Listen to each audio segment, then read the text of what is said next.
يلا شفت الواد الفجر ده؟ ايوه شفته وانا قال في الفيصل في الليل ما عايز. يا ود العم يا بنكر يسلم جد اللي ربك يا خالي يا منبع الوفا والله اخويا الواد ده نفسي نعرف هو عايش فين، عايش معانا على كوكب الارض ولا عايش في حته ثانيه هو وقرايبه؟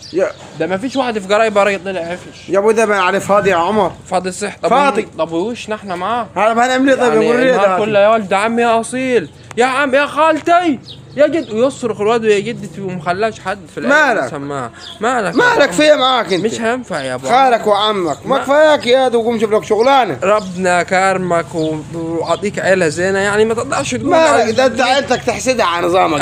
ده انتوا كده طبوا ساكتين كله. عيب عليك. ما فيش حد على كوكب الارض وقع مع عيله كلها زينه. حصل. لازم يطلع واحد في العيله يعني انا واخواتي عن موت بعضنا على الورث. يعني تلاقيك انت وعمامك وخوالك مقسم يا ما تحورش علينا يا ابو صاحبه، يعني مش هينفع فاهمني؟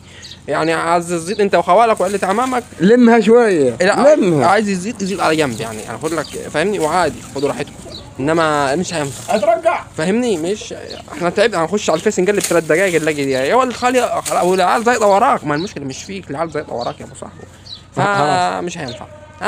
خد انت وعيلتك ساعه ده وريحوا الدنيا ولا